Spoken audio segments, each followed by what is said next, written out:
I see quality of work life, that is, the culture of the organization, its policies, its employees, as affecting a person's ability to have a religious or spiritual life.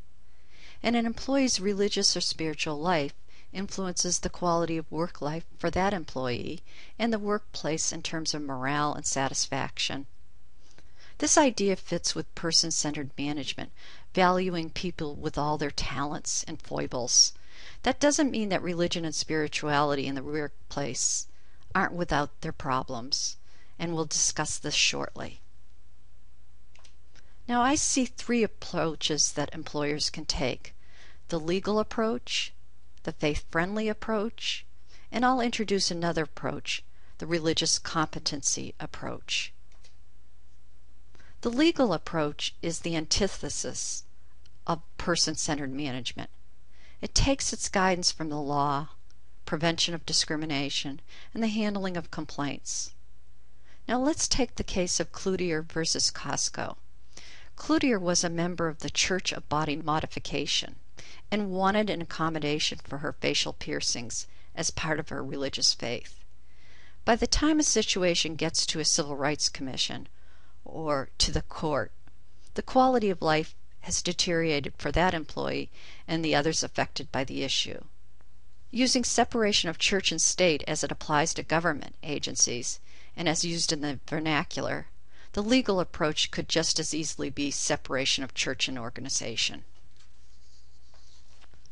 The second approach, the faith-friendly workplace, has its roots in what David Miller has called the faith at work movement, the quest for the integration of work and faith, and it dates back to the 1980s.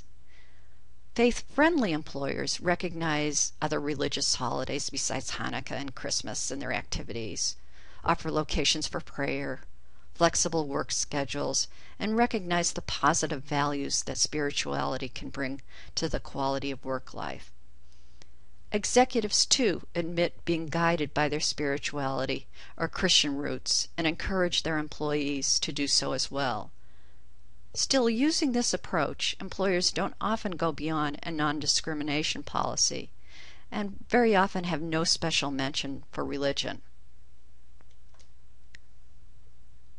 Now, the third approach is the religious competency approach, and it fits nicely with existing HR activities.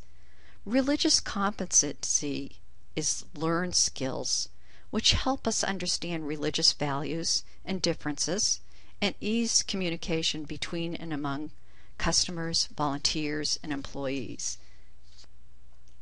Imagine 3 levels of competencies, but most will only be involved in the first level of religious competency. The first level goes a little bit beyond the basic orientation so that employees become aware of respect of others and their beliefs.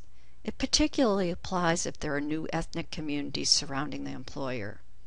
Even in my very homogeneous state of Maine, Muslim Somalis have recently moved here. At the second level, all employees and volunteers are invited to participate. It adds a step of learning skills to understand, identify, respond, and refer employees with spiritual or religious needs. At this level of competency, employees may learn also about resources in the community. At the third level, board members and administration are encouraged to participate to create a culture respectful of religious and spiritual diversity.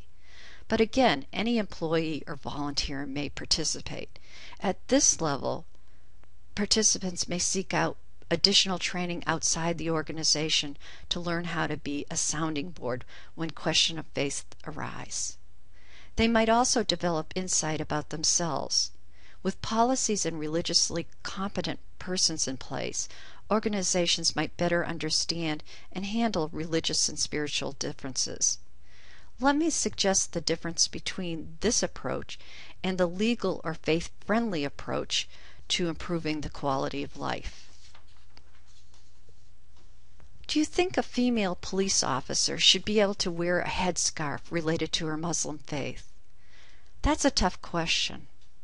Using the legal approach, we think of legal reasons why we have to accommodate, or legal reasons why we can prohibit, as in the case of Webb versus the City of Philadelphia. Safety usually trumps religious accommodation. In the faith-friendly approach, we might accept as a given a request, but we might have some very unhappy employees grumbling about special treatment of the person with the headscarf. In the religious competency approach, all of us have some understanding of faith and respect, and the employer seeks out religiously competent employees to assist. This is the approach the Royal Canadian Mounted Police took when deciding whether to allow Sikhs to wear their turbans. A committee investigated and decided that the institution would benefit and be more productive in minority communities by being inclusive of visible minorities. It recruited Sikhs and allowed them to wear their turbans, beards, and kirpans, a symbolic sword. The one restriction was that the turban be the same color and materials as the traditional Mountie hat.